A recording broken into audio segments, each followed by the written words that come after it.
Bonjour à toutes et à tous, bienvenue dans cette nouvelle édition de La Grande Enquête. Nous sommes aujourd'hui à Tourcoing, en plein cœur de la métropole lilloise et plus précisément au sein de la Pleine Image, un lieu d'innovation, d'entrepreneuriat et aussi de formation, n'est-ce pas Renaud ? Et oui, Marine, et quoi de mieux pour en parler que d'avoir son directeur avec nous? Et ça tombe bien, parce qu'on a la chance d'accueillir en ce début d'émission Emmanuel Delamarre. Bonjour Emmanuel. Bonsoir. Alors, quelques mots sur la Pleine Image, qu'est-ce que c'est? Alors, la pleine image, c'est une dynamique qui est portée par la métropole européenne de Lille et la région Hauts-de-France, dont l'objet est de favoriser le développement économique et de stimuler l'innovation d'une filière qu'on appelle industrie culturelle et créative, donc plus particulièrement le monde de l'audiovisuel, le monde du jeu, le monde de la musique, du spectacle vivant et du design, et aussi de faire rayonner le territoire grâce à ces activités. Et pour faire simple, on est à la fois un incubateur, donc un lieu où on accompagne le développement d'entreprises avant même leur création, mais aussi au-delà, un accélérateur, un centre d'innovation. On rassemble des écoles, des entreprises, donc c'est 150 entreprises qui sont accompagnées au quotidien ici, une cinquantaine de projets dans l'incubateur tous les ans, des centres de recherche, des écoles, parce que mélanger la question entrepreneuriale, la question des talents et la question de la recherche, c'est ce qui crée de la valeur. Il ne faut surtout pas séparer ces activités-là. Il faut les mettre ensemble pour aller beaucoup plus loin en termes de valeur ajoutée. Eh bien, merci Emmanuel pour ces éléments. Merci surtout de nous accueillir ici dans ce lieu d'innovation. Je vous laisse maintenant rejoindre. Voilà, merci beaucoup et vous revenez quand vous voulez. Bonne soirée à tous. Merci. Et c'est justement d'innovation dont on va parler dans cette émission, d'innovation en neurotechnologie. Et oui, on en entend de plus en plus parler, que ce soit au cinéma ou dans l'actualité. Et c'est parfois difficile de faire la différence entre la science-fiction et la réalité, mais c'est ce qu'on va tenter de faire aujourd'hui avec nos invités. On va évidemment parler de cerveau, de son fonctionnement, de son dysfonctionnement également, et des dernières innovations de la recherche pour développer de nouveaux traitements. Alors on accueillera pour ça la parole de chercheuses et chercheurs, mais également de médecins de l'Université de Lille, que ce soit directement en plateau avec nous ici, ou à travers des reportages filmés sur le terrain, au sein du centre hospitalier universitaire de Lille. La technologie peut aider le cerveau, mais l'inverse est aussi vrai. On évoquera ensemble comment le fonctionnement du cerveau peut inspirer le développement de nouvelles technologies, à la fois performantes et plus sobres. Et enfin, c'est à eux que la grande enquête doit son nom. Je parle du laboratoire Géricault, groupe d'études et de recherche interdisciplinaire en information et communication. Ils nous ont concocté pour l'occasion une enquête sous forme de questionnaire pour en savoir plus sur la façon dont le public perçoit et se représente les neurotechnologies. Alors préparez-vous à faire chauffer vos neurones. C'est parti pour la grande enquête des nouvelles technologies.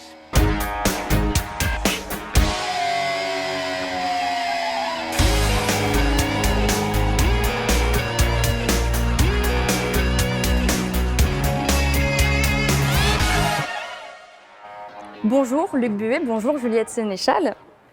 Luc, vous êtes directeur du centre de recherche Lille Neurosciences et Cognition et responsable de l'équipe Alzheimer et Tauopathie à l'Université de Lille.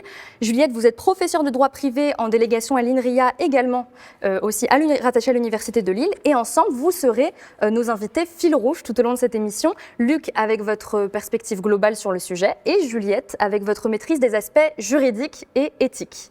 Et nous accueillons également sur ce plateau Grégory Kuchenski, professeur en neuroradiologie au CHU de Lille. Bonjour Grégory. Bonjour. Avec vous, on verra directement ce qui se passe à l'intérieur de notre tête, puisqu'on parlera des différentes techniques d'imagerie cérébrale. Alors, vous l'aurez compris, on va parler beaucoup de cerveau aujourd'hui dans cette émission, et on vous propose donc de prendre déjà des bonnes bases ensemble et d'en savoir un peu plus ce qui se passe entre deux oreilles. En bref, le cerveau, comment ça marche ?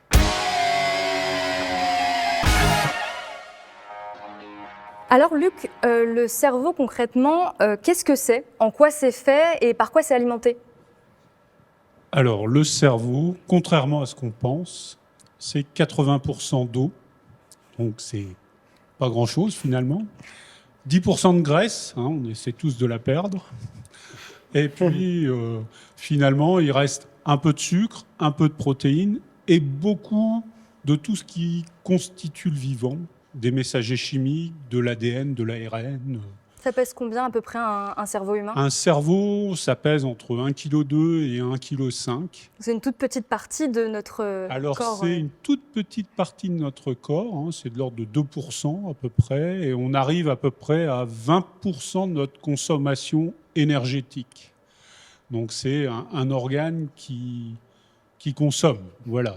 On consomme principalement du sucre. Alors, ça consomme en fait du sucre et de l'oxygène, et en fait qui est apporté simplement par le débit sanguin cérébral. Donc en fait, quand vous avez besoin de plus de sucre et d'oxygène, votre cœur va se mettre à battre plus vite et vous allez avoir un apport supplémentaire. Et vous allez avoir des régions qui vont consommer ce sucre en direct. Le cerveau ne fait pas de réserve d'énergie. Alors tout ça, Luc, on le sait grâce aux sciences. Est-ce qu'on sait à peu près depuis quand les humains essayent de comprendre ce cerveau?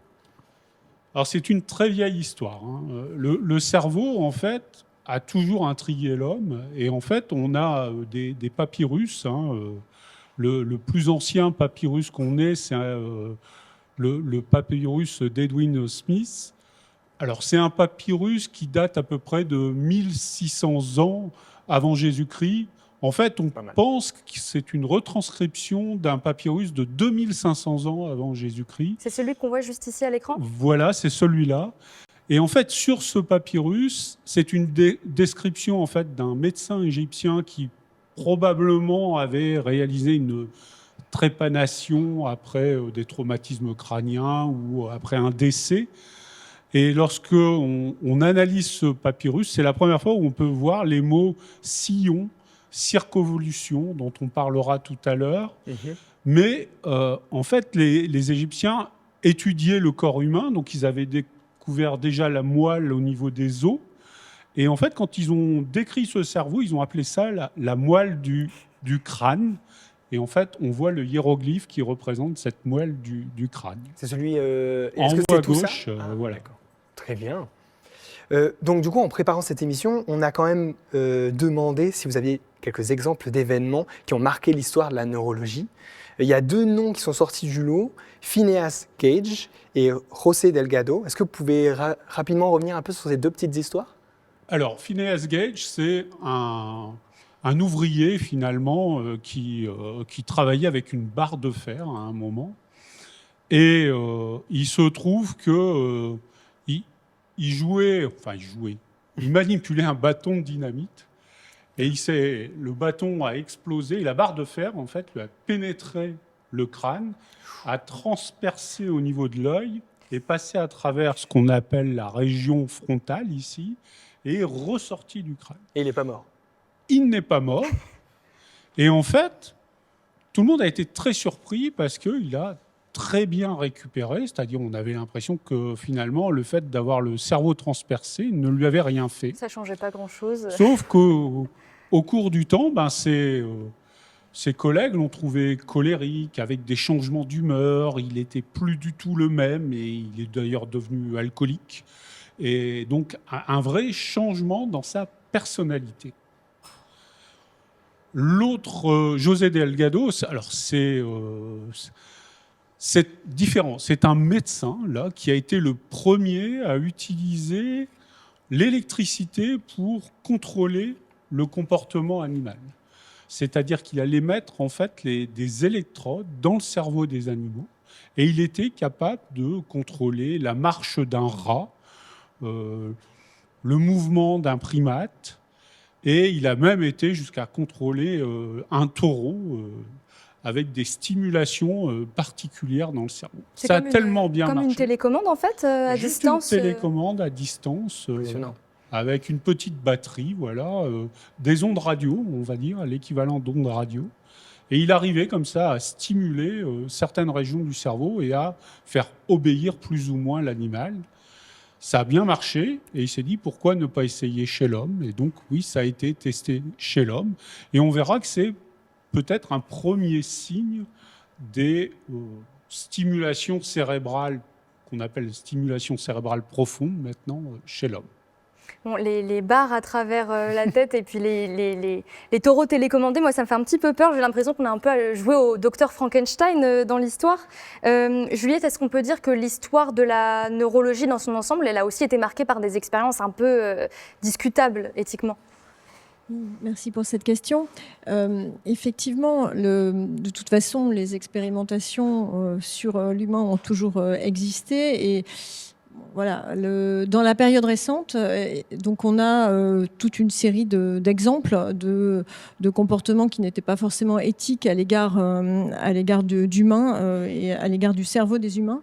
Et en particulier, donc un exemple, on va dire, de personnes célèbres. Donc la sœur de John Fitzgerald Kennedy donc, a fait l'objet d'une lobotomie. À l'âge de 23 ans. Rosemary Kennedy, voilà, c'est ça ? Rosemary Kennedy, parce que elle n'avait pas un comportement qui était socialement acceptable.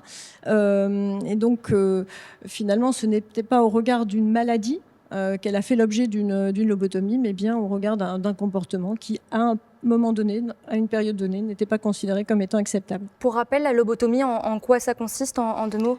En fait, c'est là, on va résection. Alors oui, on va enlever un morceau du cerveau, tout simplement. Bon, évidemment, aujourd'hui, ça paraît inconcevable de faire subir ce genre de traitement. On a quand même beaucoup évolué depuis. Quand est-ce qu'on a pris conscience, Juliette, de l'importance de mettre en place un peu des cadres, des règlements autour de ces traitements ? Alors, les cadres sont venus au fur et à mesure et continuent à venir en fait sur les traitements. Donc, globalement. La période de la Seconde Guerre mondiale a été une période difficile, on va dire, sur ce sujet. Et donc, c'est justement après la Seconde Guerre mondiale que se sont construits au fur et à mesure du temps la législation à la fois au niveau français et au niveau européen qui est venu encadrer donc, les traitements sur les cerveaux. Donc simplement, 2 textes importants au niveau national, la loi Jardret tout d'abord, et puis la dernière loi sur la bioéthique de 2021 qui a commencé aussi à encadrer et à interdire certaines pratiques. Vous pouvez nous donner des exemples de choses qui n'ont plus cours aujourd'hui depuis ces lois-là ? Alors, donc concernant les interdictions en particulier qui sont dans la dernière loi bioéthique, puisque les neurosciences et les neurotechnologies commencent seulement finalement à avoir un vrai être un vrai souci dans le cadre de la législation récente. Donc on a par exemple dans la dernière loi donc un principe potentiel d'interdiction de certaines pratiques de modulation cérébrale qui pourraient être faites. Donc ça veut dire qu'on a besoin de décrets complémentaires qui viendraient accompagner l'interdiction de certaines formes de modulation cérébrale.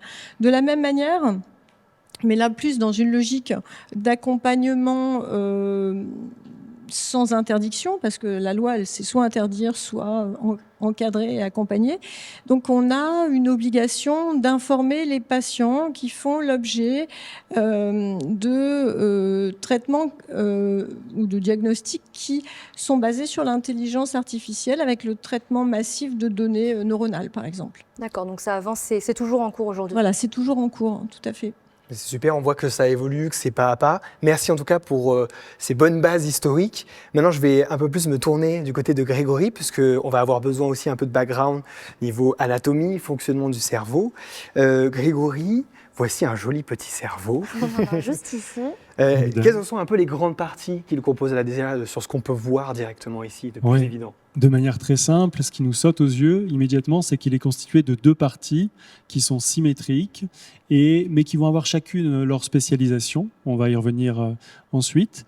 Ce que l'on voit également, c'est que la surface de cerveau, elle est parcourue de sillons, on en a parlé, les fameux sillons qui étaient déjà mentionnés dans les papyrus égyptiens, qui constituent des repères anatomiques et qui vont séparer les grandes parties du cerveau. On a ici ce qui parcourt le cerveau de la partie médiane au centre ici jusqu'à la partie externe qui est le sillon central. En avant de ce sillon central, on a ce qu'on appelle le lobe frontal. Le lobe frontal qui était atteint chez Phineas Gage, c'est le lobe de l'action d'abord, donc ce qui va nous permettre de nous déplacer, ce qui va nous permettre de produire du langage, de produire des mots. C'est ce qui va nous permettre également de contrôler nos comportements, contrôler nos émotions, contrôler nos pensées dans le but de produire quelque chose. C'est ce qu'on appelle la mémoire de travail. En arrière de ce sillon central, on a le lobe pariétal. Le lobe pariétal, ici, c'est plutôt le lobe de la perception et de la sensation. Donc là, c'est le lobe qui va nous permettre de ressentir par le toucher, Les sens, voilà, de se repérer dans l'espace. Un peu plus en arrière, on a le lobe occipital. Là, peux le vraiment, tourner, vous hein. pouvez le tourner, effectivement. Ici, à la partie toute postérieure du cerveau. Ça, c'est le lobe vraiment qui est responsable de la vision. Et c'est ce qui va nous permettre de percevoir l'environnement par la vision.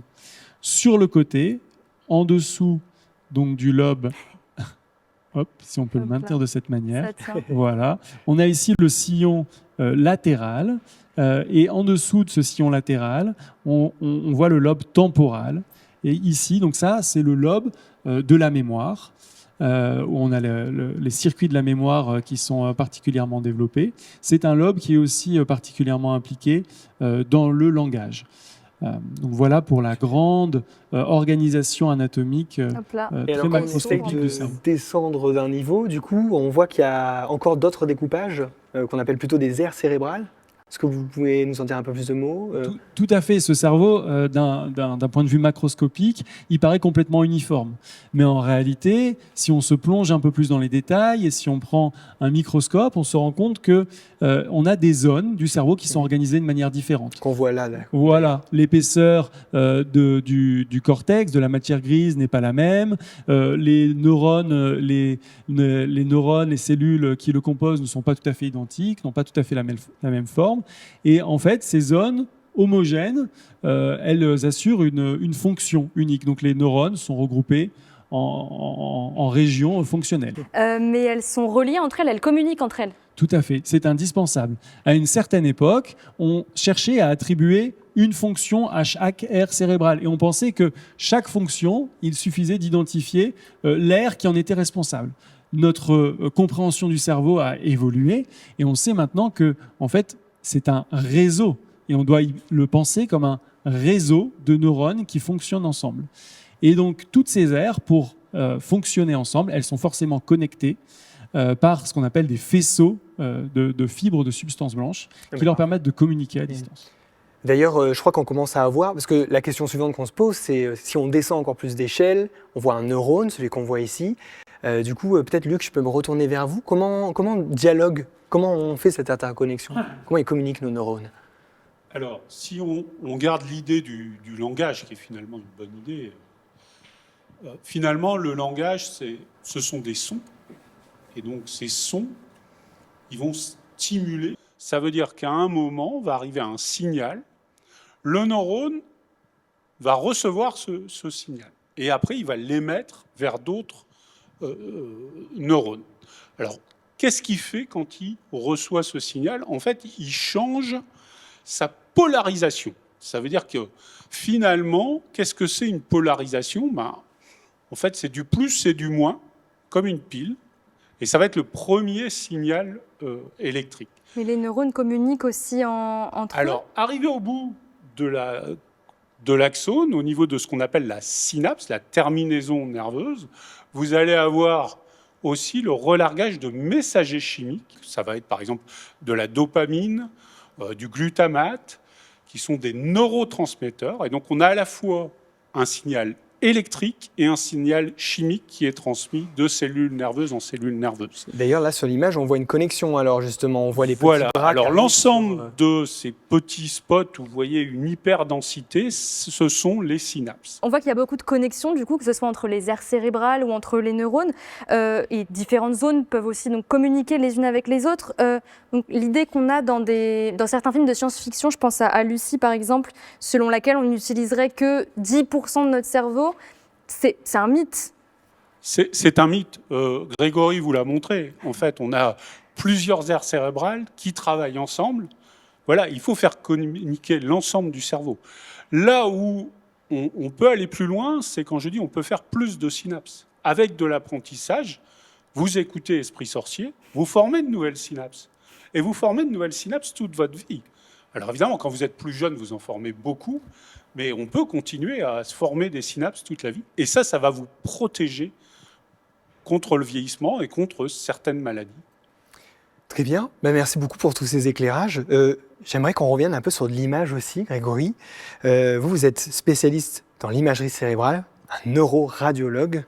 Quelles sont un peu les principales techniques qui nous permettent de voir ce qui se passe à l'intérieur du cerveau sans l'ouvrir, surtout? Oui, alors effectivement, on peut balayer les principales Oui, techniques. rapidement, ouais. On pourrait les diviser en deux catégories. Celles qui permettent de voir l'anatomie du cerveau, la structure, sans avoir à l'ouvrir, et celles qui permettent d'appréhender sa fonction, son activité. Donc, pour ce qui est de la structure du cerveau, la technique la plus utilisée, c'est l'IRM, l'imagerie par résonance magnétique. Si on veut aller plus loin du côté de la fonction, on peut utiliser également la version fonctionnelle de l'IRM, ce qu'on va appeler l'IRM fonctionnel. On peut utiliser l'EEG, la MEG, donc l'électroencéphalographie, la magnétoencéphalographie, ou des techniques également de médecine nucléaire, de TEP, tomographie par émission de positons. Alors du coup, il y a beaucoup de choses. Déjà, est-ce qu'on peut essayer de saisir rapidement quelle est la différence? Qu'est-ce que c'est un IRM et qu'est-ce que c'est la différence avec le multifonctionnel, c'est ça? L'IRM multifonctionnel. L'IRM fonctionnel. L'IRM fonctionnel. Alors, l'IRM, c'est vraiment mon outil quotidien. Donc, l'IRM, comment ça fonctionne? Eh bien, ça fonctionne grâce à l'eau qui compose notre cerveau. Luc nous a dit, le cerveau, c'est 80% d'eau. Ça tombe bien. Donc, le cerveau, c'est un organe d'intérêt, de choix pour l'imagerie par résonance magnétique. Plus particulièrement dans l'eau, on va s'intéresser aux atomes d'hydrogène et à leur noyau, donc qui est en fait un proton. Encore une fois, c'est une particule chargée, donc c'est un petit aimant. Et donc cet aimant, on va le placer dans un champ magnétique particulièrement important. Le champ magnétique de l'IRM, en fait, c'est un gros aimant qui est beaucoup plus puissant que le champ magnétique terrestre. Et qu'est-ce qui va se passer lorsqu'on pénètre dans cet aimant? Eh bien, tous nos atomes d'hydrogène, tous nos protons, vont s'aligner dans le champ magnétique parallèlement à la table sur laquelle est installé le patient. Et alors ça donne une image, c'est ça qu'on récupère? Ce n'est pas encore suffisant pour donner une image. Pour donner une image, on va stimuler ces protons avec une onde de radiofréquence. Ça va les faire résonner, ça va les mobiliser. Et ça, c'est ce signal qu'on va pouvoir détecter et mesurer. Et c'est grâce à cela qu'on va pouvoir visualiser l'anatomie du cerveau sans avoir besoin d'ouvrir la boîte crânienne. Et la suite ensuite, l'IRM fonctionnel, là c'est plutôt pour voir les zones qui s'activent dans le cerveau, c'est ça? Et là, on va visualiser ça de manière indirecte grâce à une petite astuce. Luc en a un petit peu parlé, c'est ce qu'on appelle le couplage neurovasculaire. Le couplage neurovasculaire, c'est ce qui fait que quand des neurones travaillent, sont actifs, déchargent, ont une activité électrique, ils ont besoin de plus d'énergie et de plus d'oxygène. La conséquence, c'est que les vaisseaux qui doivent les approvisionner vont se dilater. Et donc, dans les régions qui travaillent, on va avoir plus d'oxygène. Et le fait d'avoir plus d'oxygène dans ces régions-là, ça va changer un tout petit peu le signal que l'on a en IRM. Ça va augmenter un tout petit peu le signal en IRM et c'est ce qu'on va pouvoir visualiser. Mais super, donc toutes ces technologies-là qu'on parle, elles font partie des neurotechnologies. Et c'est un terme qu'on a déjà utilisé, mais on ne l'a pas encore défini. Donc avant de le définir, on va regarder justement un coup d'œil au questionnaire de Jéricho, parce qu'une première question avait été posée aux participants et aux participantes, qui était: quels sont les premiers mots qui vous viennent à l'esprit quand vous pensez aux neurotechnologies? On regarde tout de Donc suite les réponses ont été données sous forme d'un nuage de mots. Là, ce qu'on peut lire déjà, c'est cerveau évidemment au milieu. On a aussi neurones, mais on a aussi science-fiction, dangereux, implant, futur ou encore Neuralink, l'entreprise d'Elon Musk qui développe des puces cérébrales. Pour information, donc c'est une cinquantaine de personnes qui ont participé à ce questionnaire. C'est pas un échantillon représentatif de la population, mais on voit déjà tout ce que les neurotechnologies peuvent susciter. Ça inquiète, ça rappelle la science-fiction, ça évoque le futur. Mais alors concrètement, les neurotechnologies, qu'est-ce que c'est? Luc, est-ce que vous pouvez nous donner une définition? Alors, définition des neurotechnologies, c'est un terme relativement nouveau dans lequel on va intégrer beaucoup de domaines. En fait, on va mettre dans les neurotechnologies toutes les technologies qui aident à comprendre le cerveau, étudier le cerveau, réparer le cerveau. Donc, il y a beaucoup de choses et ce n'est pas seulement l'imagerie cérébrale.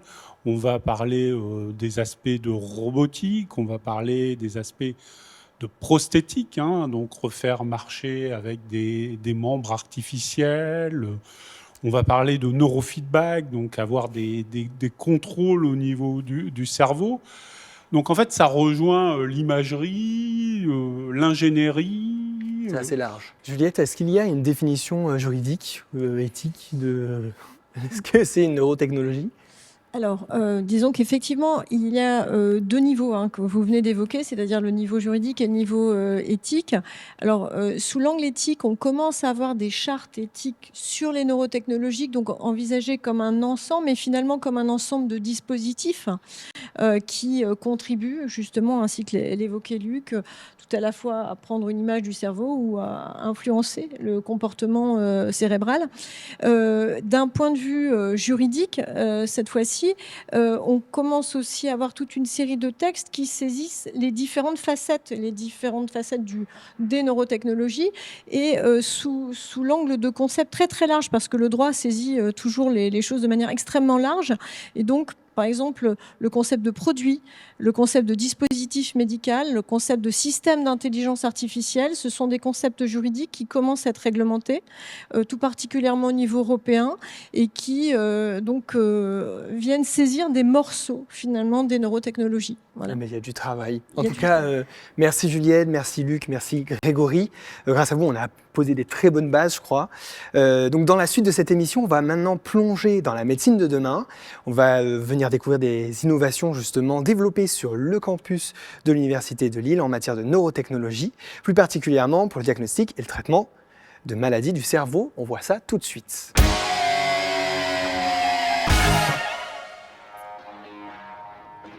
Quand on pense aux troubles et aux maladies du cerveau, il y a des noms tristement célèbres, tels que la maladie de Parkinson, dont les principaux symptômes sont le tremblement et les raideurs musculaires. Alors aujourd'hui, il existe des médicaments sous forme de comprimés à prendre pour atténuer les symptômes, mais c'est souvent associé à des effets secondaires, tout simplement.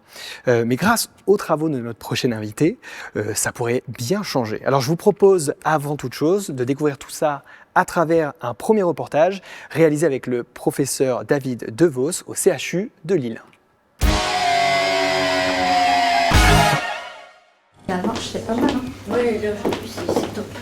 C'est bien. Ouais, c'est bien. En plus, vous êtes en phase d'augmentation, donc... Rien. Vous êtes normal. Alors. Parce que 3 jours, que 6, c'est bien. Ouais. Parce que vous avez des petits mouvements, donc c'est... Oh là là. Pouvoir se déplacer, c'est pas évident du tout. Surtout quand on est seul, il y a des choses qu'on ne sait plus faire. Comme quoi? Ne serait-ce que repasser, quelquefois, je sais pas, s'occuper du jardin ou de... Ouais, on a des raideurs, les mains, ça va plus, enfin... On est un peu triste quand même. Comme pour cette patiente, la maladie de Parkinson rend les gestes du quotidien de plus en plus difficiles pour de nombreux malades. Lenteur, tremblement, ces symptômes s'installent progressivement, à mesure que les neurones responsables de la coordination des mouvements meurent. Alors, au début du XXe siècle, on a compris que c'était les neurones dopaminergiques qui mouraient, on a compris qu'on manquait de dopamine, et on a compris qu'on ne pouvait pas prendre la dopamine par la bouche, parce qu'elle ne passe pas la barrière digestive ni la barrière du cerveau. Et donc les anciens ont eu l'intelligence de développer le précurseur, c'est-à-dire la L-dopa, qui se transforme en dopamine dans le corps. Et c'est ça qu'on prend tous les jours lorsqu'on a une maladie de Parkinson pour compenser, en partie bien sûr, le manque de dopamine. Mais ce traitement entraîne souvent des effets secondaires comme des mouvements involontaires. Son efficacité peut aussi fluctuer au cours de la journée, laissant parfois les symptômes de la maladie réapparaître. C'est donc pour ça qu'on a développé un autre traitement, une autre alternative, partant du constat que, puisque le cerveau a besoin de dopamine, allons administrer directement la dopamine dans le cerveau. En fait, vous voyez ici cette petite zone noire, c'est la substance noire, c'est là où les neurones dopaminergiques meurent trop vite. Et ils envoient normalement la dopamine dans cette petite structure orange, qui est le striatum. Notre idée était donc d'amener notre fin cathéter dans le troisième ventricule, juste à côté du striatum, pour administrer toutes les 30 secondes la dopamine dont le striatum a besoin. Je vais réinterroger la pompe pour augmenter la dose et donc passer à 110 mg. Comment ça a été depuis la dernière fois? Bon, ça va très bien. Parfait.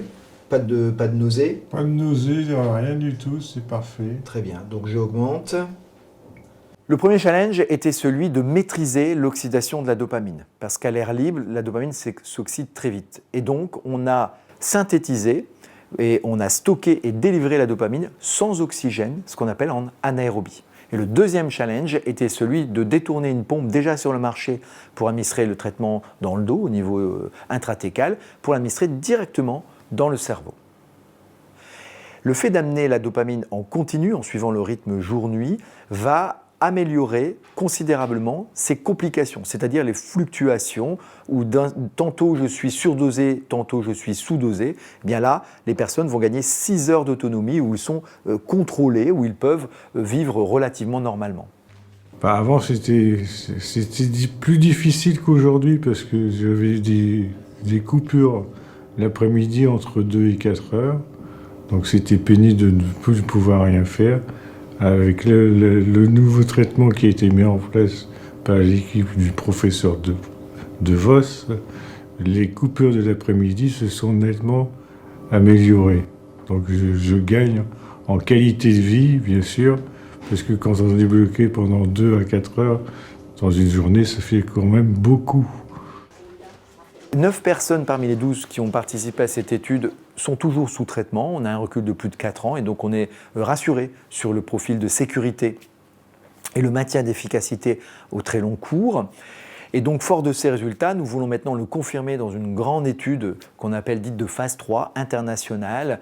Ce sont des études sur un grand nombre de personnes qui permettent de valider le traitement, ce qu'on appelle enregistrer donc le traitement pour que, il soit disponible pour toutes les personnes qui ont une maladie de Parkinson avec des complications sévères de la L-Dopa. Caroline Moreau, bonjour. Bonjour. Vous êtes professeure de neurologie à l'Université de Lille et cofondatrice de InBrain Pharma, qui est la start-up qui, si je comprends bien, porte ce projet de perfusion intracérébrale de dopamine. Et nous avons été aussi rejoints par Renaud Jardry, qui est juste à côté. Bonjour. Bonjour. Vous êtes professeur de psychiatrie de l'enfant et de l'adolescent à l'Université de Lille. Et plus tard dans cette partie, on reparlera avec vous d'une autre approche innovante, mais pour traiter cette fois-ci la schizophrénie. Suspense pour le moment. Alors Caroline, avec le professeur David Devos, vous avez développé ensemble ce traitement pour la maladie de Parkinson. On l'entendait dire à la fin du reportage que 9 personnes suivent actuellement ce traitement. Ça veut dire qu'il est encore en phase d'essai clinique. C'est quoi la prochaine étape et à quel horizon on pourrait s'attendre à ce qu'il soit mis sur le marché ? Alors, je ne suis pas la CEO d'InBrain Pharma, mais elle espère horizon 2030 si les tout se passe conditions sont réunies. Est-ce que ce dispositif il pourrait servir à d'autres maladies parce qu'on sent qu'il y a un gros potentiel derrière? Alors moi, je suis passionnée de Brain Infusion, donc j'ai commencé mon internat avec le Parkinson en neurologie au moment où la stimulation cérébrale est arrivée. Parce donc que Brain Infusion, c'est le mécanisme cérébral. Voilà. Ce dont on parlait justement. Tout à fait. Okay. J'ai totalement accroché sur le concept parce qu'évidemment, la dopamine, c'est un exemple, mais il y a d'autres molécules qui sont à l'étude et qui pourraient être infusées. Donc là, on se projette un peu dans le futur, mais déjà au quotidien, Caroline, vous utilisez les neurotechnologies. Une qui est assez spectaculaire, c'est la stimulation cérébrale profonde. Est-ce que vous pouvez nous expliquer en 2 mots ce que c'est? C'est aussi utilisé pour traiter les symptômes de Parkinson? Tout à fait, donc on l'utilise beaucoup en neurologie des mouvements anormaux parce que les électrodes qu'on implante dans le cerveau, ça permet de traiter très efficacement les tremblements, donc quelle que soit la cause. Et dans la maladie de Parkinson, on a identifié un petit noyau qui était hyper activé de manière anormale, le noyau subthalamique qui a quand même la taille d'un grain de riz. Donc on va stimuler avec une électrode qui est très fine. Pour bien comprendre, donc on fait une chirurgie, on ouvre le crâne. On fait 2 petits trous dans le crâne, juste à l'endroit où on va descendre les électrodes. Donc, c'est vraiment des toutes petites cicatrices. Et puis, on descend à l'aide d'un robot les électrodes qui sont très fines. À partir du moment où on est arrivé dans la zone d'intérêt, on fait un contrôle avec un scanner. On contrôle avec l'IRM préopératoire et le scanner péropératoire. On termine d'implanter, on pose un neuropacemaker, le patient se réveille et il est opéré. Et est-ce que tous les patients sont éligibles à la stimulation Non, c'est le gros problème, c'est que la stimulation cérébrale ne concerne que 10% des patients parkinsoniens. Pour quelle raison? Parce qu'un patient qui développe des troubles cognitifs ou qui a des troubles psychiatriques ne va pas tirer bénéfice de cette technologie. On a dit tout à l'heure les antécédents, enfin les histoires de la psychiatrie avec la lobotomie. C'est vrai que la chirurgie des patients qui ont des symptômes psychiatriques peut les aggraver, de même que pour les troubles cognitifs. D'où l'intérêt de développer des technologies comme la Brain Infusion pour permettre d'avoir d'autres pistes thérapeutiques. Tout à fait. Ça fait un peu rêver tout ça quand même comme technologie, mais pour révolutionner la médecine, il ne suffit pas d'avoir de bonnes idées, il faut aussi des moyens derrière pour développer ces solutions. Caroline, c'est quoi le contexte en ce moment en termes de financement et de développement de ces neurotechnologies ? La recherche, c'est un sport de riches qui coûte très très très cher. Mais effectivement, le contexte est un petit peu compliqué. On a beaucoup de startups innovantes, beaucoup de technologies qui sont vraiment intéressantes. Mais le contexte, malheureusement, on va dire international et global, économique, est un petit peu incertain. Ça peut poser problème. Il peut y avoir des startups qui ont disparu malgré des produits et des solutions très prometteuses. Ouais. Donc il y a aussi besoin de soutien derrière pour permettre à ces solutions de voir le jour concrètement. Tel que le lieu dans lequel on est aujourd'hui. Jusqu'ici, on a parlé de traitement, mais avant de parler de traiter une maladie, il faut aussi la diagnostiquer. Je retourne vers vous, Grégory. On détecte une maladie avec de l'imagerie cérébrale, mais on est d'accord, quand on prend une photo du cerveau, c'est pas marqué dessus s'il y a un trou ou s'il y a quelque chose qui ne va pas. On parle souvent de biomarqueurs. Est-ce que vous pouvez nous dire un peu plus qu'est-ce que c'est ? Et qu'est-ce que vous pouvez nous en citer un, par exemple, dans une maladie que vous aimez bien ? Bien sûr. Que vous traitez notamment. Donc effectivement, on a besoin de biomarqueurs, c'est-à-dire d'indicateurs mesurables, quantifiables d'un processus anormal dans le cerveau. Quelque chose qu'on puisse suivre au cours du temps pour faire un diagnostic, pour mesurer l'évolution de la sévérité d'une maladie ou mesurer l'efficacité d'un traitement, par exemple, et notamment des nouveaux traitements dont on a parlé. Et donc, on peut prendre l'exemple de la maladie d'Alzheimer. Donc, dans la maladie d'Alzheimer, on va avoir l'accumulation dans le cerveau de deux protéines anormales. Et c'est cette accumulation, donc d'une part de protéines, de peptides amyloïdes sous forme de plaques amyloïdes, d'autre part de protéines tau hyperphosphorylées, va conduire à la mort de certains neurones, en particulier dans l'hippocampe. Et notamment la neurodégénérescence, tardivement, va se traduire par une perte de volume des structures cérébrales qui sont touchées. Et dans la maladie d'Alzheimer, la structure qui est particulièrement impliquée, c'est l'hippocampe, qui est une partie du lobe temporal dont on a parlé tout à l'heure. Il devient plus petit, tout simplement. Il devient plus petit, son volume diminue. Et donc, on va pouvoir mesurer cette perte de volume avec l'évolution de la maladie. Alors, de plus en plus, on parle d'intelligence artificielle qui vient justement aider à faire des diagnostics, à mieux détecter peut-être les biomarqueurs. Est-ce que vous utilisez notamment l'IA ? Alors, l'intelligence artificielle, effectivement, elle a déjà trouvé son chemin, en particulier en imagerie, appliquée à l'image, notamment, par exemple, pour les mesures de volume de ces petites structures. On a des outils, des algorithmes qui nous permettent de contourer automatiquement, à partir d'Atlas, l'hippocampe. Parce que l'hippocampe, c'est la petite structure qui est en orange sur ces images. Donc, vous voyez, c'est tout petit.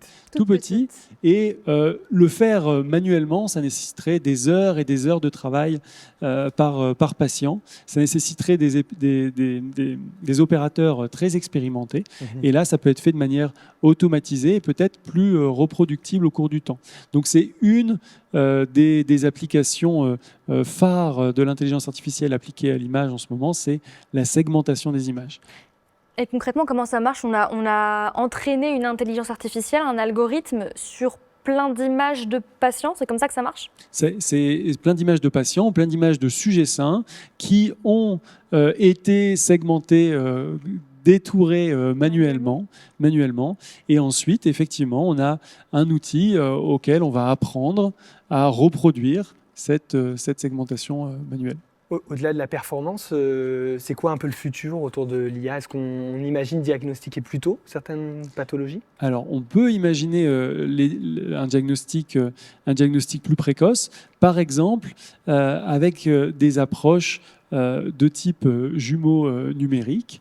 On a parlé du biomarqueur IRM, mais on a de nombreux autres biomarqueurs, des biomarqueurs du LCS, du liquide cérébrospinal, pardon, qui est le liquide qui entoure le cerveau, dans lequel baigne le cerveau, des biomarqueurs sanguins, peut-être bientôt. Ce qui est parfois difficile, c'est lorsque ces biomarqueurs entrent en contradiction. Et on a du mal à prioriser certains biomarqueurs par rapport à d'autres. L'idée de jumeaux numériques, c'est que dans l'ensemble de la population, on a forcément tout le champ des possibles qui est représenté, et forcément un individu qui est votre jumeau en termes de maladie et qui est identique à vous. Donc ces approches d'intelligence artificielle, notamment, elles permettent de construire l'ensemble de l'espace des possibles, de l'espace des patients, à partir de patients qui ont déjà été suivis, et de venir positionner un nouveau patient pour voir quelle est sa position et potentiellement, du coup, quelle va être sa trajectoire future. Parfois, on entend que l'intelligence artificielle dans l'imagerie permet de détecter des biomarqueurs de manière encore plus précise ou plus rapide que pourrait le faire un œil humain. Juliette, je me tourne vers vous. Quand on entend ça, on a tout de suite une crainte qui peut venir, qui est l'IA va remplacer nos médecins. Est-ce que c'est une crainte qui est justifiée aujourd'hui ? Alors, moi, je ne vais parler que du point de vue juridique. Je ne peux pas vous parler d'autres points de vue. Mais en tout cas, ce qui peut... Alors, je ne sais pas si ça peut rassurer ou pas, mais d'un point de vue juridique, l'intelligence artificielle est vraiment considérée comme un produit. Et donc, ça veut dire que donc, il faut une personne qui soit responsable de ce produit. Et donc, voilà, on a 2 textes extrêmement récents de 2024 qui viennent saisir vraiment l'intelligence artificielle comme un produit. Et donc, les responsables de ce produit, c'est soit le fabricant du produit, donc là, ça ne sera pas forcément le médecin, soit ça sera le déployeur de ce système d'intelligence artificielle, donc l'utilisateur professionnel. Et donc là, ça pourrait être le médecin qui pourra être le responsable de ce produit. Donc en fait, en tout cas, dans le droit, le médecin ou le fabricant du système d'intelligence artificielle reste vraiment la personne qui est reconnue comme étant responsable de l'usage. Renaud Jardry, si je ne dis pas de bêtises, vous travaillez sur des techniques destinées à aider les patients atteints de schizophrénie. Et votre équipe, elle utilise notamment l'IA pour mieux comprendre ce trouble. Alors, avant de s'enfoncer un peu dans ce sujet, est-ce qu'on peut rappeler un peu les principaux symptômes de la schizophrénie ? Absolument. Donc la schizophrénie, c'est une pathologie emblématique de la psychiatrie. Elle touche une population jeune, ce sont généralement des jeunes adultes qui vont présenter des symptômes qui se regroupent en 3 grandes dimensions. On va avoir l'apparition d'expériences subjectives qui ne sont pas présentes dans le reste de la population. Par exemple, percevoir des choses que les autres ne perçoivent pas, ce qu'on appelle des hallucinations, avoir des croyances souvent rigides qui sont un peu extrêmes, comme les idées délirantes. Ça, c'est un premier groupe de symptômes. Un deuxième groupe de symptômes qui va plutôt correspondre à des déficits, des difficultés à se concentrer, à se motiver, à passer à l'action quand on souhaite interagir avec les autres. Et puis, une troisième dimension qui concerne plutôt les déficits cognitifs, déficits attentionnels, de mémoire qu'on va retrouver chez ces patients. Donc, l'ensemble de ces 3 dimensions constitue ce qu'on appelle le syndrome schizophrénique, le spectre schizophrénique en réalité, puisqu'il est assez hétérogène. Et donc on parlait d'IA, comment vous avez utilisé l'intelligence artificielle pour appliquer à cette maladie-là en particulier ? Alors, comme ça a été rappelé, en fait, l'IA, elle peut servir un peu à toutes les étapes de la démarche médicale, aussi bien pour dépister, diagnostiquer, aider dans l'accompagnement et le suivi des patients, ou identifier des cibles thérapeutiques.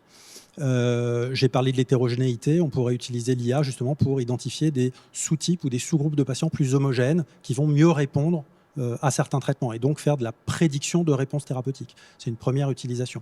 On peut aussi essayer de déterminer des cibles cérébrales qu'on va pouvoir cibler avec des thérapies innovantes qu'utilisent les neurotechnologies. C'est-à-dire des cibles, quels sont les critères pour cibler telle ou telle zone ? Alors, par exemple, lorsqu'on dispose de cartes fonctionnelles qui sont associées à la présence de symptômes, eh bien, on peut utiliser ces cartes pour aller neuromoduler les réseaux qui sont dysfonctionnels dans cette pathologie. Et dans la c'est ce qu'on arrive à faire, par exemple, pour certains symptômes, par exemple les hallucinations, les expériences hallucinatoires. Les progrès de l'imagerie, on a évoqué l'IRM, ont permis de d'objectiver une expérience qui était totalement subjective, qui n'était accessible qu'au sujet. Et en fait, aujourd'hui, grâce à l'IRM fonctionnel, on peut voir ce que les patients hallucinés entendent. Et ces cartes fonctionnelles nous permettent d'abord de mieux comprendre l'émergence du symptôme, mais aussi de pouvoir identifier des cibles cérébrales qu'on pourra aller moduler par des techniques, des techniques neurotechnologiques. Quand vous dites on peut voir ce que les patients entendent, c'est vous pouvez voir quelles sont les zones qui sont activées au moment d'une hallucination, c'est ça? Absolument. Donc les régions hyperactivées ou en réalité les réseaux, parce qu'on s'éloigne de plus en plus d'approches localisationnistes, comme ça a été rappelé, les réseaux qui communiquent mal entre eux et qui sont associés à l'émergence du symptôme. D'accord. Et en l'occurrence, dans la schizophrénie, quelles sont les zones qui ont, peut-être pour les hallucinations, qui ont le plus retenu votre attention?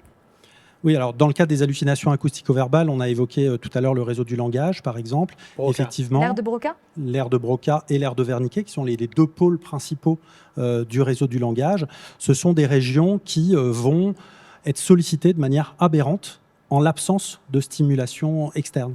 Alors on sait que c'est des choses qui peuvent arriver si, par exemple, j'ai une activité d'imagerie mentale, si j'ai ma petite voix intérieure qui me parle, on peut retrouver des hyperactivations de ces régions, mais ici, en l'occurrence, il y a des motifs fonctionnels bien spécifiques qu'on a pu associer aux hallucinations et qui permettent de le différencier des autres activités mentales. Alors, ces hallucinations, aujourd'hui, on les traite notamment avec des médicaments, mais pas tous les patients sont réceptifs, c'est ça? Oui, absolument. Alors, c'est important de rappeler que le traitement est vraiment multi-axial. Donc, il y a bien sûr la psychothérapie, la remédiation cognitive, les médicaments. Les médicaments sont généralement efficaces. Ils permettent d'améliorer le quotidien des patients et de permettre un rétablissement rapide. Mais dans 20 à 25% des cas, malgré des traitements bien dosés, à des posologies efficaces, on s'assure que le patient prend bien son traitement, qu'il y a une concentration attendue dans le sang de ces traitements. Et bien, malgré tout ça, il peut y avoir 20 à 25% des patients qui vont présenter des symptômes réfractaires, par exemple des hallucinations résistantes. Et ça peut être des symptômes extrêmement invalidants au quotidien, des patients qui peuvent avoir des expériences plusieurs fois par heure qui les empêchent d'interagir normalement ou de reprendre un travail. Et alors vous, ce que vous proposez, c'est d'entraîner les patients dans une certaine mesure à gérer eux-mêmes leurs hallucinations avec l'aide d'une technologie qui s'appelle le neurofeedback. Ça fait partie de ce qu'on appelle les interfaces cerveau-machine. On va voir un reportage dans un instant, mais est-ce que vous pouvez rapidement nous expliquer le principe ? Oui, tout à fait. Donc le neurofeedback, en fait, c'est entraîner une personne à avoir un contrôle de sa propre activité cérébrale. Et pour ça, on s'appuie sur une mesure de l'activité cérébrale en temps réel. Et c'est ce retour qui est fait au sujet qui lui permet, par renforcement positif, d'apprendre à contrôler sa propre activité mentale. Donc on lui montre son activité cérébrale en direct pour qu'il puisse se dire j'active des activités. Le feedback peut être visuel, un écran devant les yeux, il peut être passé par n'importe quelle modalité sensorielle en réalité. Eh bien super, moi je vous propose justement de regarder un reportage qu'on a tourné dans votre laboratoire au CHU de Lille pour voir justement à quoi ressemblent ces étapes. Aujourd'hui, on va t'installer dans la machine et après te poser les électrodes pour mesurer l'activité des lèvres pour les chuchotages. Et après, on va commencer avec le neurofeedback. On va te parler et te guider avant de chaque bloc. D'accord. L'originalité de l'approche qu'on développe est de coupler la technique du neurofeedback avec l'IRM qui va nous permettre de voir en temps réel l'activité qui se produit au niveau de différentes régions cérébrales chez un sujet et donc de demander au patient durant l'examen de moduler son activité en fonction de certains stimuli qui vont lui être envoyés lors de l'examen. Des images vont s'afficher ou alors on va lui demander de chuchoter durant l'examen et en fonction de ce chuchotement, le patient va recevoir un feedback de son activité cérébrale et il va devoir essayer de moduler plus ou moins cette activité avec la répétition de ces différents stimuli. Le challenge pour le neurofeedback, c'est de faire du coup un couplage entre un stimuli qui est envoyé, une IRM qui enregistre le signal et un retour qui est fait au patient de ce signal enregistré par l'IRM. Donc c'est un réel défi technologique parce qu'il faut coupler et synchroniser toutes ces informations qui en plus doivent être calculées en temps réel. En fait, la durée que l'on va pouvoir passer dans une IRM en ayant une capacité attentionnelle constante est assez limitée. On considère que généralement une séance c'est 30 minutes. On a déjà des protocoles qui nécessitent 2 ou 3 séances de 30 minutes. Et donc pour limiter le nombre de séances dans l'IRM, il est très important de pouvoir au préalable entraîner les sujets à utiliser ces stratégies. Donc ça veut dire qu'on va leur demander par exemple de subvocaliser et d'atteindre un certain niveau de performance motrice. Donc on utilise par exemple des enregistrements électromyographiques pour s'assurer qu'ils arrivent à solliciter les muscles des lèvres, les muscles laryngés, lorsqu'on leur demande de subvocaliser. Ils doivent réellement chuchoter et pas simplement imaginer la voix dans leur tête, par exemple. Pour la stratégie de méditation, c'est la même chose. On sait que plus on va s'entraîner à utiliser ces techniques de visualisation mentale ou de relaxation, et plus vite on arrivera à atteindre un état de méditation. Et donc l'objectif, c'est qu'ils arrivent en l'espace de quelques dizaines de secondes à se mettre dans cet état dans l'IRM pour qu'on puisse mesurer l'impact que ça va avoir sur les réseaux fonctionnels symptomatiques.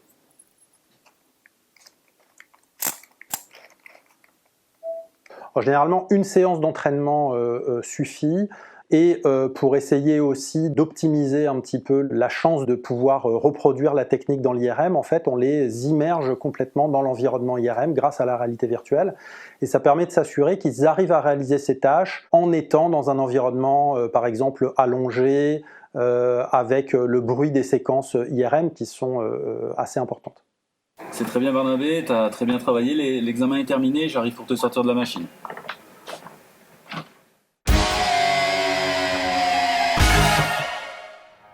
Alors Renaud, on en est où de cette recherche? Est-ce que les résultats sont encourageants? Quels sont les retours des patients à propos de tout ça? On en est au tout début. Donc c'est un projet qui est financé dans le cadre du plan prioritaire de recherche en psychiatrie et en santé mentale, psychiatrie de précision. Et donc c'est un projet qui va s'étendre sur plusieurs années. Actuellement, on a validé la stratégie et la technique. Et on va pouvoir commencer à recruter les premiers patients à partir du mois prochain. Cette technique qu'on a vue là, l'auto-apaisement couplé au neurofeedback, est-ce que ça pourrait servir à d'autres troubles au-delà de celui que vous adressez? Oui, absolument. La stratégie de neurofeedback en général peut être appliquée à une multitude de troubles. Nous, c'est vrai qu'on l'a développé ici pour des symptômes phasiques, c'est-à-dire des symptômes qui fluctuent dans le temps et que le patient va apprendre à chasser en utilisant des stratégies soit concurrentes, par exemple la subvocalisation pour les hallucinations auditives. La subvocalisation, c'est le fait de chuchoter. Le fait de chuchoter, par exemple, ou de solliciter le réseau de production verbale. Soit des stratégies de détournement intentionnel. On a évoqué la méditation, par exemple. Donc, ce sont deux exemples de stratégies que le patient peut utiliser pour essayer de lutter contre ces symptômes. Et bien sûr, il existe une multitude d'autres symptômes phasiques, d'autres expériences phasiques. On peut, par exemple, parler des obsessions idéatives chez les patients souffrant de TOC, de troubles obsessionnels compulsifs, les reviviscences chez les personnes souffrant de stress post-traumatique, par exemple. Donc, il y a une multitude de symptômes qui pourraient être traités par ces techniques. Merci beaucoup. Juliette, je me tourne vers vous parce que là, on voit qu'on collecte quand même pas mal de données sur le cerveau. Donc une question nous brûle les lèvres. Qu'est-ce qui existe aujourd'hui pour protéger ces données? Est-ce qu'elles sont protégées? Alors, elles sont un peu protégées. Peut-être pas suffisamment. Donc, on a le règlement général sur la protection des données qui donc est un texte européen nouveau. Hein, je vous parle beaucoup de textes européens, qui est un texte de 2016 qui vient poser un principe d'interdiction du traitement des données dites sensibles, au rang desquelles les données de santé et les données biométriques. Et donc, sous certaines conditions, les données neuronales rentrent dans ce principe d'interdiction de traitement de ces données, avec, bon, bien sûr, il y a toute une série d'exceptions, hein, cette interdiction de traitement. Mais voilà, donc la protection principale vient justement du règlement général sur la protection des données, avec toute une interrogation sur ce qu'il faut entendre par données de santé. Est-ce que toutes les données neuronales rentrent dans le concept de données de santé? Et là, il y a, on va dire, il y a un flou juridique, comme on en a beaucoup hein, dans le droit, on aime ça. Il y a des définitions à poser, quoi. Voilà, il y a peut-être des définitions à poser. D'ailleurs, en fait, les choses sont en train d'évoluer. Par exemple, au niveau de la Californie. Alors, pourquoi la Californie? Parce que la Californie, où on a quand même beaucoup d'opérateurs de la tech qui sont présents, commence à réglementer les données neuronales en soi. Donc ça depuis 2024. Donc on a voilà, donc disons qu'il y a des évolutions qui se profilent, mais pour l'instant au niveau européen, on en reste à des concepts flous qui permettent de saisir, mais peut-être pas comme il le faudrait ou aussi bien qu'il le faudrait les données neuronales. Merci Juliette, merci Caroline et Renaud de nous avoir partagé vos recherches. C'est à la fois fascinant et parfois un peu vertigineux. À présent, on va parler médiation thérapeutique avec nos deux invités suivants. Ils vont nous faire une petite démonstration. On les rejoint tout de suite.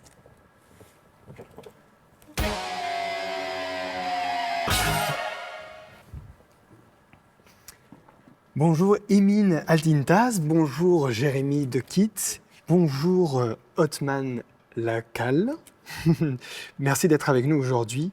Émile, vous êtes professeur de psychologie à l'Université de Lille, spécialiste des médiations thérapeutiques. Jérémy, vous êtes professeur d'informatique également à l'Université de Lille, expert en robotique. Et Othman, vous êtes également expert enseignant-chercheur en robotique. Alors, avant de nous faire une petite démonstration et de découvrir un peu plus votre sujet, est-ce que, Émile, on peut définir ce que c'est la médiation thérapeutique ? La médiation thérapeutique, c'est tout simplement l'utilisation d'un intermédiaire, d'un objet, d'un outil que l'on utilise pour accompagner, aider les personnes à faire face à leurs difficultés. Et nous, en l'occurrence, on a jeté notre dévolu sur ce petit robot que je qualifierais d'intelligent. Et donc, quel est son objectif? Où la médiation thérapeutique entre en œuvre avec ce robot-là? Nous, notre objectif, en fait, en utilisant ce petit robot, c'est d'apporter donc un meilleur bien-être à deux types de populations, des populations vulnérables, donc c'est des personnes vivant en maison de retraite, EHPAD, avec troubles cognitifs ou pas, donc la maladie d'Alzheimer, on y revient, et des enfants autistes. Voilà, population vulnérable. Très simplement, c'est bien défini. Alors comment vous est venue cette idée un peu folle, Jérémy, peut-être, justement de mettre un robot au service de ces populations vulnérables? Quelle est l'origin story? L'origin story, on s'est rencontrés il y a à peu près un an, et en fait on avait, moi je venais d'un milieu dans la robotique où il y avait déjà beaucoup d'applications médicales, donc soit pour faire de l'entraînement, ou bien on a parlé de prothèses, d'orthèses, etc. Et Émile justement m'avait interpellé sur le fait que ça serait bien d'utiliser des robots pour l'aide à la personne. Et notamment avec le développement, on en a parlé tout au long de l'émission, de l'intelligence artificielle, d'utiliser les méthodes de langage, d'avoir quelque chose qui soit beaucoup plus riche d'un point de vue social en présence d'humains. Et donc, on a pensé, comme on avait en effet au sein de l'université un certain nombre de robots de NAO, de pouvoir mettre en place un projet où on pourrait les programmer pour répondre aux besoins justement d'aide à la personne sur ces populations vulnérables. Alors ce robot, on précise, ce n'est pas vous qui l'avez fabriqué ou conçu, c'est un modèle qui existe déjà. Pourquoi avoir choisi ce robot-là en particulier ? Alors ce robot-là, donc, en termes de population vulnérable, le look du robot joue beaucoup. Le fait qu'il soit, qu'il soit pas, on va dire, rugueux, avec des lignes très agressives, etc. Voilà, il a un a priori positif, et justement, c'est en termes d'acceptation du robot dans un environnement médical, c'est quelque chose qui n'est pas forcément gagné d'avance. Et donc c'est pour ça que le design joue beaucoup.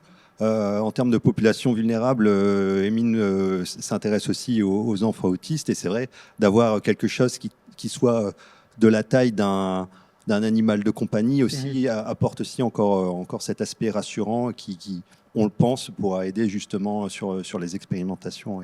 Alors super, maintenant on a envie de le voir un peu plus s'animer. Est-ce qu'on peut avoir une petite démonstration, voir un peu de quoi il est capable aujourd'hui, et peut-être après on va pouvoir parler de ce qu'on veut faire ensuite avec. Alors là, je vais lancer une petite démo pour montrer un peu la partie motrice. Je peux faire quelque chose pour toi ? Suis-moi. Suis-moi. Je te fais confiance.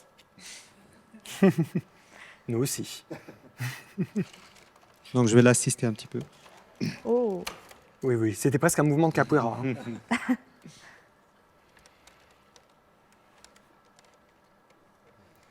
Je veux venir avec toi.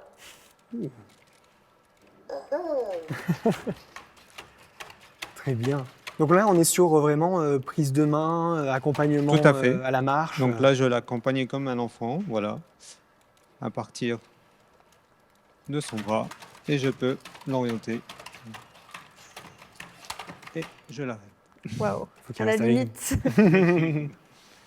Alors, merci pour cette démonstration. On est d'accord, donc pour l'instant, c'est juste le modèle de base. Il n'y a pas encore derrière toutes les applications que vous aimeriez. Il ne fait pas encore tout ce que vous aimeriez lui faire faire à l'avenir. Quel type d'interaction, quel type d'action il pourrait être amené à effectuer avec justement les populations vulnérables dont on parlait?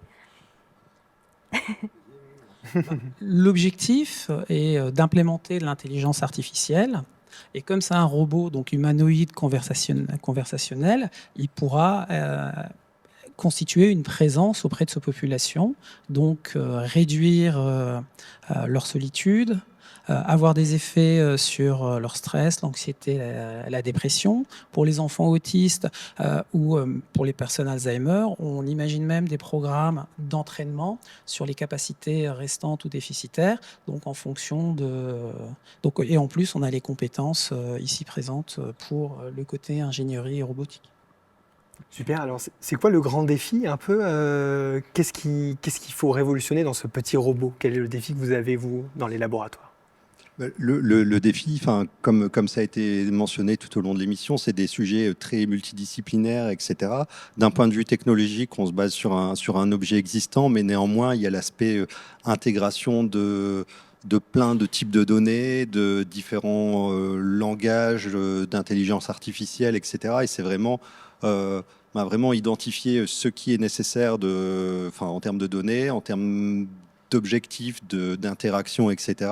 Et vraiment, associer toutes ces briques technologiques ensemble pour réaliser les tâches qu'on a imaginées. Donc il y a un défi technologique et un défi social, puisqu'il faut arriver à faire discuter les deux. Super. L'idée, c'est d'avoir ensuite un robot qui puisse interagir, qui puisse aider. On a parlé un peu d'entraînement, mais on n'est pas. L'objectif n'est pas non plus de créer quelque chose qui viendrait remplacer totalement le lien humain, c'est ça?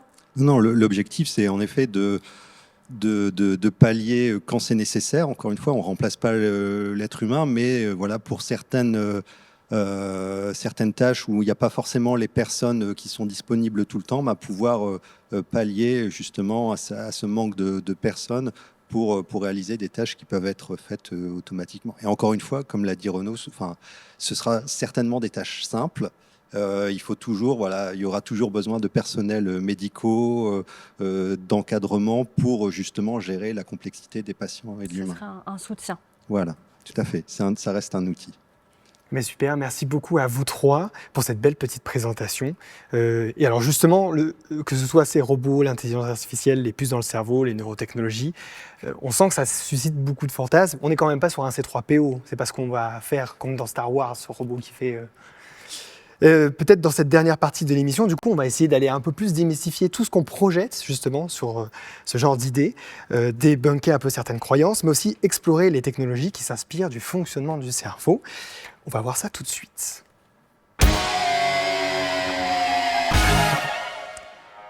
Virginie Hoël, Pierre Boulet, bonjour. Virginie, vous êtes professeure en microélectronique et nanotechnologie à l'Université de Lille. Et Pierre, vous êtes professeur d'informatique également à l'Université de Lille et spécialiste de l'IA embarquée. On le disait juste avant, les neurotechnologies suscitent beaucoup de fantasmes. Je vous propose donc de démêler le vrai du faux en nous appuyant sur le questionnaire réalisé par le laboratoire Jericho. 3 affirmations ont été présentées aux répondants et ces derniers devaient dire si ils pensaient qu'elles étaient plutôt fausses ou plutôt vraies.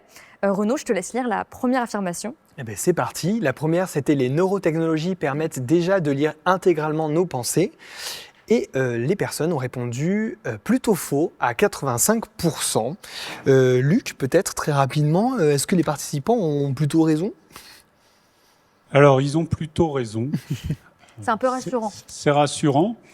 Mais je vais prendre la question, la précision que Marine a demandé à Renaud tout à l'heure sur les hallucinations, en disant, vous êtes capable de les voir? Vous voulez dire les régions du cérébral oui, ils sont capables de voir les hallucinations, les régions cérébrales qui provoquent ces hallucinations, mais ils ne sont pas capables de voir les hallucinations du patient. Et on en est là, c'est-à-dire on ne voit pas les pensées encore. Par contre, ce que disait Juliette, on collecte énormément de données au niveau génétique, au niveau biologique, au niveau électrique, on a vu toutes ces images. Donc on a une collection de plus en plus importante et on a une intelligence numérique. On va pas parler...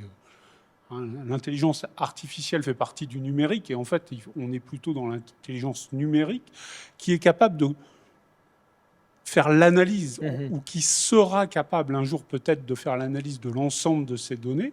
Et en fait, ça fait peur. Et pourquoi la Californie se protège? Parce qu'il y a cette peur derrière. Et on le voit, il y a quand même 15% de personnes qui ont peur.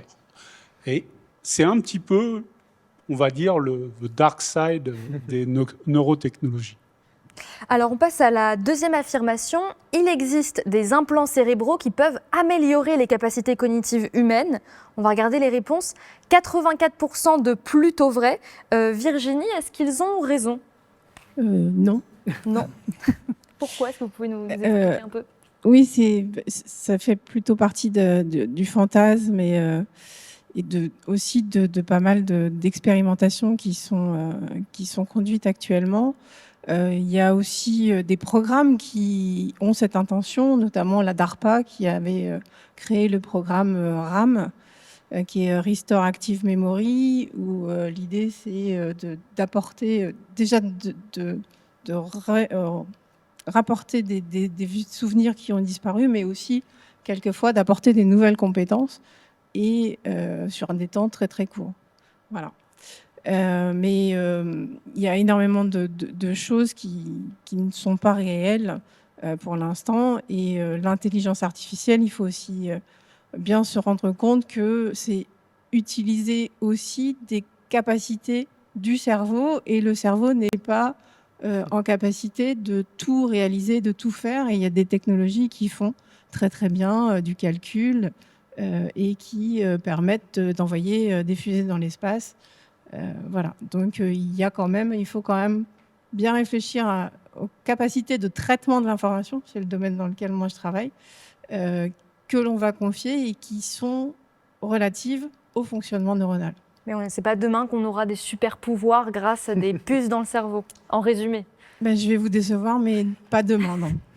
Eh bien, tant pis. Eh bien, c'est pas très grave, parce que on va explorer d'autres fantasmes ou réalités avec notre troisième affirmation.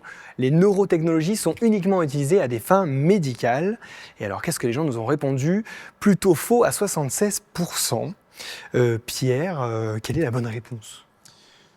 Pas facile, non? Ça dépend de ce qu'on appelle neurotechnologie. En fait, si le café rentre dans les neurotechnologies, c'est un stimuli, ça stimule notre cerveau et il y a énormément de gens qui utilisent des neurotechnologies chimiques pour se stimuler. Et donc, tous une neurotechnologie à la maison. Pour plein d'autres choses que simplement le traitement médical.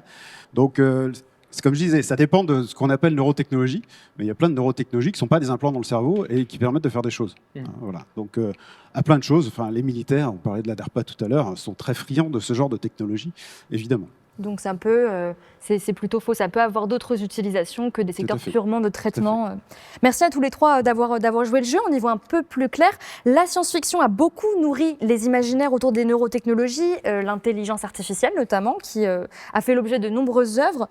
L'idée qu'on pourrait imiter, voire reproduire l'intelligence humaine grâce à la technologie fascine et à la fois inquiète. Pierre, est-ce que l'intelligence artificielle telle qu'elle fonctionne aujourd'hui, telle qu'on la connaît aujourd'hui, à base d'algorithmes, reproduit vraiment le fonctionnement du cerveau humain? Elle s'en inspire. Ce n'est que de l'inspiration. C'est du calcul mathématique, des additions, des multiplications en grande quantité, énorme quantité. Et puis alors sur la structure des réseaux de neurones eux-mêmes, puisqu'on met des milliards de neurones artificiels en réseau pour faire nos calculs, et s'inspire de certaines parties du cerveau qu'on comprend à peu près, principalement le cortex visuel. Mais il y a plein d'autres trucs dont on ne se sert pas encore en intelligence artificielle, ou qu'on ne sait pas manipuler. Et en particulier, l'apprentissage ne se fait pas de la même façon que dans le cerveau humain. C'est un apprentissage algorithmique, c'est plutôt proche des statistiques et des mathématiques que du fonctionnement biologique du cerveau. Oui, on n'est pas encore en capacité aujourd'hui de vraiment reproduire exactement comment ça marche dans notre... Non, mais on ne le sait pas. Parce qu'on ne sait non, pas mais on ne le sait pas suffisamment précisément pour pouvoir essayer de reproduire. Il y a des recherches qui essayent de faire ça. Hein. Il y a eu un grand projet européen, le Human Brain Project, dont la finalité était de simuler un cerveau humain complet. Il me semble qu'il n'a pas arrivés au abouti. bout. Ouais. Alors justement, tout ça, ça nous inspire, ça nous fait rêver. Alors aujourd'hui, je crois qu'on le voit beaucoup dans l'actualité, l'IA, elle fait énormément rêver, elle promet beaucoup de choses. Mais on le voit aussi dans l'actualité, on commence de plus en plus à se poser des questions, notamment sur le coût de ces usages-là, notamment en termes d'énergie. On se pose même la question, est-ce que l'IA aujourd'hui est écolo ? Et donc Virginie, peut-être, est-ce que si on prend d'un point de vue de cet angle du coût de l'usage de l'IA, quand je fais une petite requête sur nos amis conversationnels, est-ce que c'est vraiment ça l'avenir ? Parce qu'on a entendu parler d'une loi qui s'appelle la loi de Moore, et apparemment on serait en bout de souffle déjà. Il y a plusieurs concepts. Hein. Le premier concept d'IA qui est développé par Pierre, c'est autour de l'algorithme. Voilà, quand vous avez un PC, que vous avez une prise et que vous avez du 220, vous pouvez faire tourner vos solutions d'IA, vous pouvez faire tourner vos data centers. Et il ne va pas, je pense, me contredire, ça consomme énormément d'énergie et c'est un vrai sujet. En fait, l'idée, c'est aussi de développer des solutions, cette fois-ci, qui ne soient pas algorithmiques, mais des solutions matérielles, qui soient nettement plus frugales et qui traitent de l'information en s'inspirant de certains fonctionnements du cerveau et d'implanter ça, de mettre ça et de fabriquer des nouveaux implants, des nouvelles puces qui vont pouvoir sur lesquelles vous allez pouvoir aussi implémenter de l'apprentissage et qui, elles, vont consommer nettement moins d'énergie. Justement, c'est ce sur quoi vous travaillez et c'est ce que vous développez. C'est ce qu'on appelle, ça fait partie de la technologie neuro-inspirée. On parle aussi d'architecture neuromorphique. C'est ça. En quelques mots, Virginie, est-ce que vous pouvez nous décrire ce que c'est ? Alors, effectivement, le neuromorphique, c'est bien de s'inspirer du fonctionnement du cerveau et de sa structure et du fonctionnement. Et du coup, ce qu'on a fait, c'est qu'on a travaillé sur les neurones biologiques. Voilà. Ceux qu'on a dans la tête. Ceux que vous avez dans la tête et qu'on utilise là actuellement et qui m'aident aussi à répondre à vos questions. Et on a étudié en fait ces neurones vivants pour transférer, et c'est la notion de neuro-inspiration, c'est-à-dire qu'on ne va pas copier toutes les propriétés de la biologie, mais on va seulement aller chercher les propriétés qui sont pertinentes pour pouvoir les utiliser ensuite et pour pouvoir faire du traitement de l'information. Donc là, on ne parle plus de neurones artificiels au sens algorithmique, on parle vraiment des neurones, d'essayer de reproduire ou de copier les neurones, les structures qu'on a dans le cerveau. Tout à fait. Donc, ce sont des puces, ce sont des... alors, je n'ai pas répondu à la loi de Moore, mais... on peut venir. On peut y revenir aussi. Déjà, par rapport à la loi de Moore, ce qui s'est passé, c'est qu'à partir de 2016, en fait, du point de vue électronique, plus on diminuait la taille des composants, enfin jusqu'alors, plus on diminuait la taille des composants et plus on arrivait à avoir des nouvelles performances.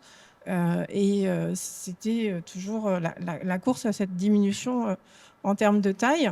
Et puis on s'est rendu compte à partir de 2016 que c'était plus compliqué et qu'on n'y arrivait plus et qu'on perdait. On allait plus loin, ouais. Voilà. Donc du coup, il y a eu l'émergence les besoins de développer des nouveaux paradigmes de traitement de l'information. Et l'idée, c'était de se dire que le cerveau fait très bien des tâches qu'un microprocesseur actuellement a du mal à faire. Donc l'idée, c'est par rapport à cette neuro-inspiration, c'est d'aller transférer, et on a fabriqué des neurones artificiels sous la forme de puces qui permettent voilà, donc là, on a neurones artificiels, puces, donc c'est quoi? C'est des prothèses pour mettre directement chez nous? L'idée, ça peut servir à fabriquer des nouveaux types de microprocesseurs. Ce sont des solutions matérielles. Il y a Intel qui travaille dessus, par exemple, pour réaliser en fait et développer des nouvelles prothèses, des nouveaux implants, des nouvelles neuroprothèses, qui consommeront aussi nettement moins d'énergie, puisque les neurones vivants consomment à peu près, quand vous émettez un spike, vous consommez à peu près 1 picojoule. Et nous, les neurones qu'on a développés consomment quelques femtojoules par spike. Donc c'est beaucoup plus petit. C'est beaucoup plus petit et ça consomme moins. Et donc l'idée serait de développer des choses qui sont vraiment très frugales en énergie et qui consomment nettement moins. Donc on parlait de neuroprothèse. C'est un peu l'idée, c'est quoi derrière? C'est d'avoir des applications médicales. C'est au lieu d'avoir une prothèse, comme on pourrait avoir une prothèse de hanche quand la hanche marche pas, on pourrait avoir des prothèses de neurones. Donc, l'idée à terme, ce serait celle-ci, effectivement, pour pallier justement à des maladies neurodégénératives et d'essayer de développer des nouvelles neuroprothèses qui pourraient avoir des capacités d'apprentissage en temps réel. Donc l'idée, c'est pas de mettre le neurone et d'avoir une télécommande pour appuyer sur un bouton, c'est de laisser la chose un peu plus en autonomie? Oui, ce serait de pouvoir faire des choses très petites, embarquer en fait ce qu'on peut voir même quand vous regardez les applications qui sont développées par Neuralink. Vous avez beaucoup de traitements logiciels, beaucoup de conversions analogiques numériques des informations et qui consomment de l'énergie, qui aussi chauffent, provoquent des échauffements. Donc là, l'idée serait de pallier à tous et de répondre à ces différents sujets et de faire une puce qui pourrait être embarquée directement dans le cerveau ou ailleurs. Ça peut être pour lésion de la moelle épinière. Partout où vous avez une dégénérescence des neurones. On a pas mal parlé de Parkinson dans cette émission. Ça veut dire que concrètement, si on se projette loin, voilà, demain j'ai Parkinson, j'ai des facultés, des fonctions cognitives que je perds à cause de cette maladie-là. Avec une puce ou des puces de ce style-là, on pourrait compenser ces pertes. C'est ça l'idée? C'est à étudier, mais l'idée serait, voilà, si vous avez des stimulations qui ne se font plus, serait de venir pallier à ces défauts de stimulation et d'apporter des nouvelles réponses. Mais ça reste, c'est un grand chantier. Vous en êtes où à peu près dans le projet? Parce que du coup, on a envie de savoir un peu plus quelle est l'étape. Nous en sommes pour pouvoir faire ça, il faut démontrer une communication bidirectionnelle entre les neurones artificiels et les neurones vivants. Et nous avons se parler, quoi. Voilà, c'est ça. Mais vous avez déjà développé ces neurones artificiels? Oui, vous avez réussi à faire ça déjà? Tout à fait, oui. Et ils font la même taille qu'un neurone biologique? Oui, ils sont de la même taille, donc on est aussi sur... Tout à fait, c'est la nanotechnologie. Okay. Voilà. En complément des neurotechnologies. Et effectivement, on est sur des dimensions micrométriques, voire nanométriques. Donc c'est déjà très très impressionnant, mais il reste encore un long chemin avant d'aboutir à ces neuroprothèses qui ont l'air presque magiques finalement. Quand on entend parler de puces dans le cerveau, on peut vite penser à Elon Musk et à son entreprise Neuralink qu'on a déjà citée à plusieurs reprises, qui promet d'augmenter les capacités cognitives de l'humain grâce à des puces justement. Virginie, je sais que ce n'est pas du tout l'ambition de votre projet, mais Juliette, la question des neuroprothèses soulève forcément des questions éthiques parce qu'on est sur des technologies qui sont invasives, qui peuvent faire peur. Est-ce que le droit anticipe déjà les risques de dérive, peut-être des utilisations contestables de ces technologies-là ? Alors, c'est une question complexe, donc, comme toujours. Comme toutes les autres questions. Disons que oui, enfin, le droit, l'avantage du droit, c'est qu'il fonctionne avec des concepts très généraux. Donc finalement, voilà, le concept que j'ai évoqué tout à l'heure de produit, le concept de dispositif médical, le concept de système d'intelligence artificielle permet de saisir également ces neuroprothèses ou ces neurotechnologies futures. Donc ça, disons qu'il l'a anticipé, mais parce qu'il, par essence, il essaie toujours d'être un peu future-proof. Après, la difficulté actuelle, c'est le fait que des technologies qui sont pensées pour améliorer la situation de patients, ce qui est une chose, voilà, vont peut-être aussi être envisagées dans une logique beaucoup plus commerciale. Pour dépasser le cadre. Voilà, dépasser le cadre médical pour aller vers le cadre du bien-être, voire dans le cadre du divertissement, puisqu'on pourrait, pourquoi pas, se créer des images dans le cerveau à titre de divertissement. Donc en fait, c'est toute la difficulté de savoir mettre des holà et des interdictions. En fait, dans ces cas-là, il faut savoir mettre une interdiction. Et là, bon, on n'en a pas forcément encore en tout cas la volonté au niveau européen, sauf qu'il y a, comme je vous le disais, des principes d'interdiction de la manipulation sous le seuil de conscience qui sont posés dans le règlement sur l'intelligence artificielle. Donc l'IA n'a pas le droit de manipuler sous le seuil de conscience, donc dans les conditions de l'article 5 de ce texte. Après, au niveau français aussi, on a prohibé dans la dernière loi bioéthique de 2021 certains systèmes de modulation cérébrale, mais on ne les a pas encore désignés. C'est-à-dire qu'en fait, on a juste posé un principe d'interdiction, et puis si jamais apparaît des systèmes problématiques, il faudra prendre un décret. Donc le gouvernement devra prendre un décret pour interdire certains systèmes de modulation cérébrale. Voilà. Donc pour l'instant, on a des orientations générales qui essayent de prévenir un peu, mais on n'a pas interdit spécifiququement les puces de. Non, il n'y a pas d'interdit spécifique. Okay. À côté de ça, parce que j'aime bien partir un peu ailleurs, donc là il y a le Chili qui s'est aussi penché sur le sujet, donc a posé à la fois dans sa constitution puis dans un arrêt récent de 2023 une logique d'interdiction plus nette de certains types de systèmes. Donc tout est cranté, donc pourra être utilisé à mon avis si la volonté politique des bonnes bases, quoi. Est présente. Oui. Et maintenant, il faudra faire le reste du travail. Voilà. Mais très bien. Mais merci beaucoup. On a beaucoup parlé santé tout au long de cette émission.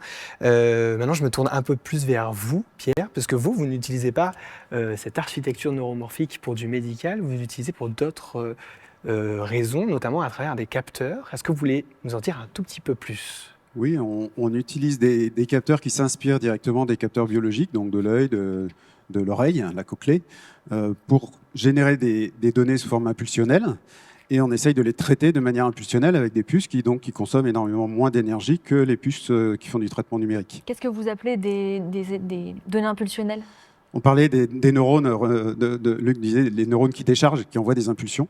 Alors nous, on traite l'information en l'encodant sous forme d'impulsion. Donc on va essayer de traiter des données comme elles arrivent dans notre cerveau, sous forme de train d'impulsion électrique. Et de faire du calcul en gardant cette information sous forme de train d'impulsion électrique tout au long du traitement. Pour l'instant, ce qu'on connaît beaucoup dès qu'on parle d'algorithmes ou de programmation, c'est beaucoup le binaire, c'est 0, 1. On n'est pas là-dedans, c'est une autre façon C'est une autre façon de coder l'information. Et en se rapprochant de ce codage biologique, d'origine biologique, on a des technologies aujourd'hui qui nous permettent d'espérer consommer de l'ordre de 1 million fois moins que le numérique. Sauf que on oublie tout ce qu'on sait sur la programmation, sur l'encodage des informations, tout ça, on repart à zéro, quoi. Donc on en est encore au balbutiement des algorithmes là-dessus. Voilà. Mais on s'inspire des algorithmes qui existent dans le cerveau et aussi de ce qu'on a appris sur les réseaux numériques, les réseaux de neurones numériques, pour transférer dans l'autre sens. Donc les méthodes d'apprentissage dont je parlais tout à l'heure sur les réseaux de neurones numériques, on en a des inspirations sur les réseaux de neurones impulsionnels, par exemple. On commence à sentir que vous tournez pas mal autour de cette consommation d'énergie. Il me semble que vous avez une application concrète, puisque vous aimez bien aller aider à repérer des populations de cachalots. Oui, on essaye. On a un projet ANR, financé par l'Agence nationale de la recherche, avec des collègues qui sont écologues, qui surveillent les populations de cachalots en Méditerranée. Et ils ont déjà des dispositifs numériques qui s'appellent des hydrophones, des micros qui sont sur des bouées, qui écoutent les populations de cachalots et ils sont capables de tracer les plongées, de reconnaître les individus avec du traitement numérique du signal. Sauf que toutes les 3 semaines, ils sont obligés de prendre leur gros bateau pour aller changer les piles, les batteries de leurs hydrophones. À cause de la consommation. À cause de la consommation d'énergie du numérique. Nécessaires aux calculs qui sont faits par ces traitements, ces capteurs numériques. On essaye de concevoir des capteurs impulsionnels, de la cochlée artificielle jusqu'au traitement de données sous forme impulsionnelle jusqu'au bout. L'ambition qu'on a, c'est de faire des capteurs qui, alimentés par une pile de montres, durent 2 ans. Ah, wow. Voilà, c'est ça l'objectif. Voilà. Aujourd'hui, on sait faire la cochlée artificielle. C'est des collègues du même laboratoire que Virginie. Oui. Cochlée, c'est vraiment ce qu'on a dans l'oreille et qui détecte les sons. Ouais, c'est ça. C'est l'encodeur, en fait. Ça vibre, et puis derrière, on traduit ça sous forme d'impulsion électrique. On sait mimer ça complètement. Donc nous, on récupère ces impulsions électriques et on essaye de faire des circuits qui les décodent et qui reconnaissent les cachalots. Alors du coup, vous nous avez apporté un de vos outils de travail qui est plutôt dans le visuel. Oui, on a une caméra neuromorphique. Donc je vous propose qu'on se dirige ensemble vers la station de démonstration pour en voir un peu plus.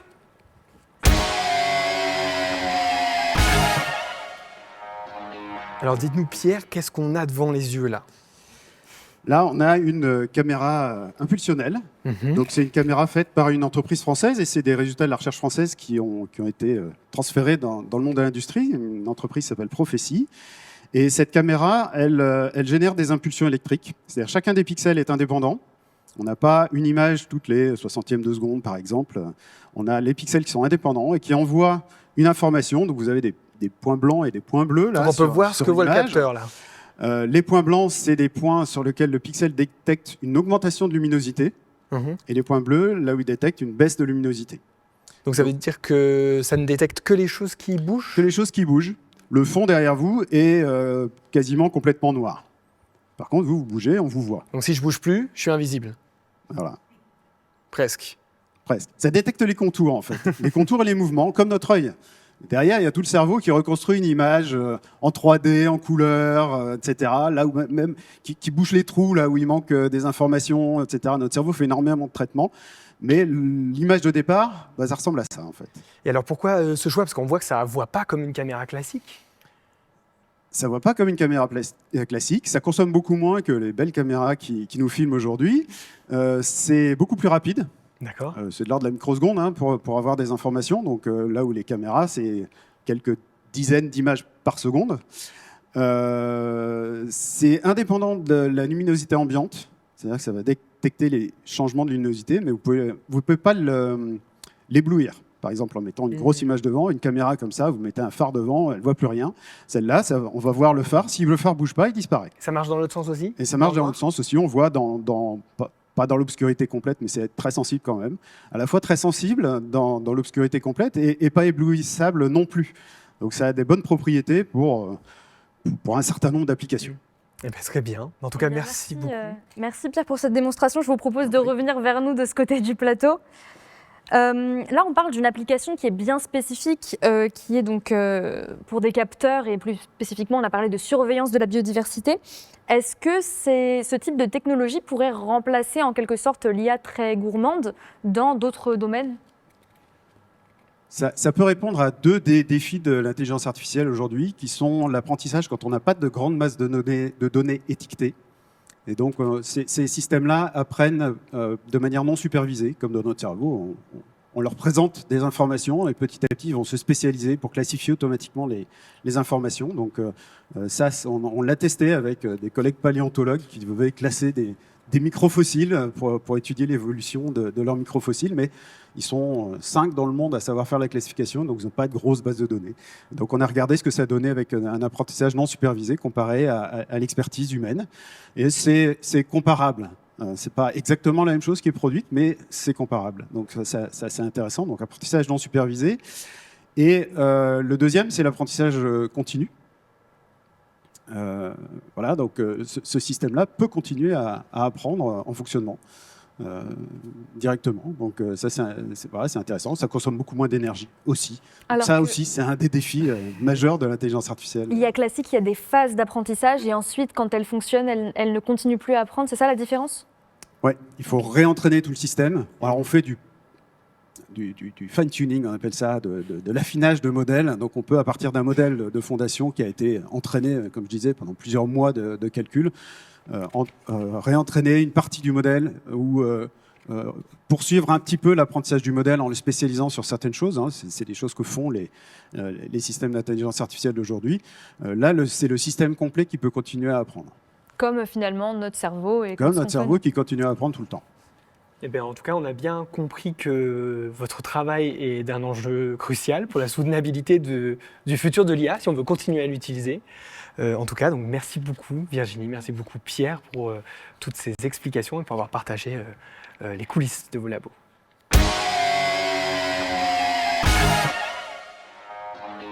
Cher public et chers invités, notre enquête touche maintenant à sa fin. Quelle aventure!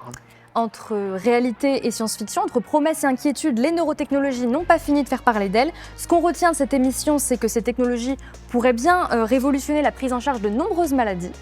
Et leur utilisation soulève aussi un certain nombre de questions éthiques, on l'a bien compris aujourd'hui, que ce soit pour le devenir de nos données cérébrales ou sur les dérives qu'on commence déjà à entendre parler, notamment dans les séries et au cinéma.